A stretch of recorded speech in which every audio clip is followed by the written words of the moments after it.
क्या तुमने कभी सोचा है कि आखिर अयानो कोजी को लोग इतना पसंद क्यों करते हैं? क्या सिर्फ इसलिए क्योंकि वो इंटेलिजेंट है? क्या इसलिए क्योंकि वो हर सिचुएशन में जीत जाता है? या इसलिए क्योंकि वो सबसे ज्यादा पावरफुल है? नहीं, असल वजह कुछ और है। अयानो कोजी जब भी किसी रूम में एंटर करता है तो वो अटेंशन मांगता नहीं, लेकिन अटेंशन अपने आप उसकी तरफ चला जाता है। वो सबसे ज्यादा नहीं बोलता, फिर भी उसके वर्ड सबसे ज्यादा इम्पैक्ट छोड़ते हैं। वो हर किसी को इम्प्रेस करने की कोशिश नहीं करता, लेकिन लोग खुद उसे नोटिस करते हैं। और सबसे डेंजरस बात, कोई भी इंसान उसके अगले मूव का अंदाजा नहीं लगा पाता। यही रीजन है कि लाखों लोग उसके जैसे बनना चाहते हैं। लेकिन यहाँ एक बहुत बड़ी गलती होती है। ज्यादातर लोग सोचते हैं कि अयानो कोजी बनने का मतलब कोल्ड, इमोशनलेस और रूथलेस बन जाना है। अगर तुम भी यही सोचते हो तो तुम शुरुआत से ही गलत डायरेक्शन में हो। अयानो कोजी इमोशनलेस नहीं है, वो इमोशन कंट्रोल्ड है। वो फील सब कुछ करता है, लेकिन डिसाइड उसका माइंड करता है, इमोशन नहीं। और यही स्किल किसी भी इंसान को मेंटली स्ट्रॉन्ग बनाती है। इसलिए इस सीरीज में मैं तुम्हें फिक्शन नहीं सिखाऊंगा, मैं तुम्हें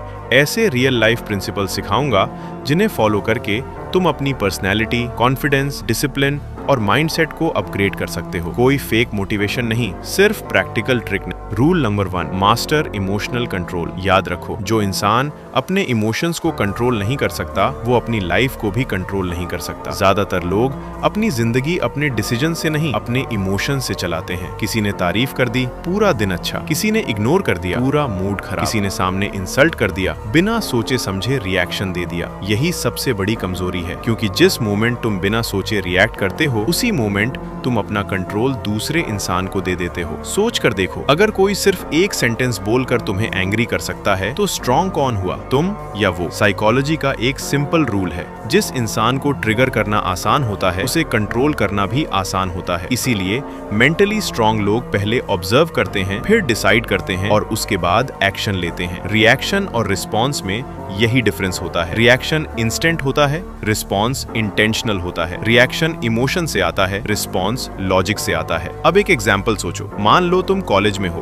कोई तुम्हारे सामने तुम्हारा मजाक उड़ाता है। पहला ऑप्शन, तुरंत गुस्सा करो, चिल्लाओ, आर्ग्यूमेंट करो, फाइट करो। उस मोमेंट शायद तुम्हें लगे कि तुम जीत गए, लेकिन रियलिटी में तुम हार चुके हो। क्यों? क्योंकि सामने वाले ने तुम्हारे माइंड का रिमोट अपने हाथ में ले लिया। अब दूसरा ऑप्शन, वही सिचुएशन, वही इंसल्ट, लेकिन इस बार तुम सिर्फ स्माइल करते हो, कुछ सेकंड्स ऑब्जर्व करते हो, कोई इमीडिएट रिएक्शन नहीं देते। अब सामने वाला कंफ्यूज हो जाता है, उसे समझ ही नहीं आता कि तुम्हें ट्रिगर कैसे करे। यही मेंटल स्ट्रेंथ है। काम रहना कमजोरी नहीं है, काम रहना एक वेपन है, जिसे यूज करना हर किसी के बस की बात नहीं। याद रखो, नॉइज हमेशा वीकनेस नहीं छुपाता, कई बार साइलेंस सबसे ज्यादा पावर दिखाता है।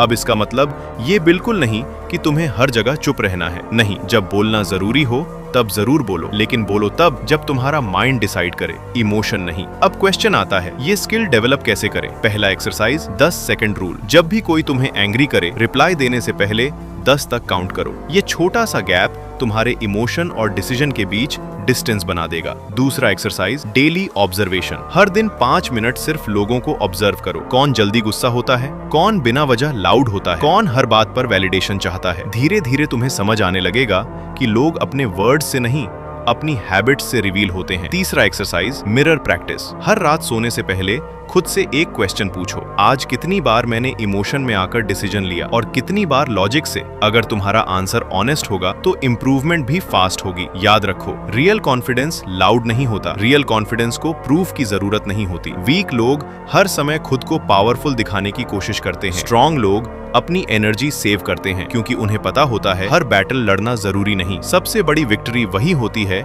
जिसमें लड़ना ही ना पड़े। और यही रीजन है कि अयानो कोजी हर समय काम दिखाई देता है, क्योंकि उसे पता है जिस इंसान ने खुद पर जीत हासिल कर ली, उसे दुनिया का कोई भी इंसान आसानी से नहीं हरा सकता। तो आज से एक चैलेंज, अगले 7 दिनों तक कोई तुम्हें इग्नोर करे, इंसल्ट करे, प्रोवोक करे या गुस्सा दिलाने की कोशिश करे, तुरंत रिएक्शन मत देना। ऑब्जर्व करो, स्माइल करो, सोचो, फिर डिसाइड करो। शुरुआत में मुश्किल लगेगा, लेकिन यही छोटी हैबिट धीरे धीरे तुम्हारे पूरे पर्सनैलिटी को बदल देगी। और याद रखो, अयानो कोजी की सबसे बड़ी स्ट्रेंथ उसकी इंटेलिजेंस नहीं थी, उसकी सबसे बड़ी स्ट्रेंथ थी उसका सेल्फ कंट्रोल।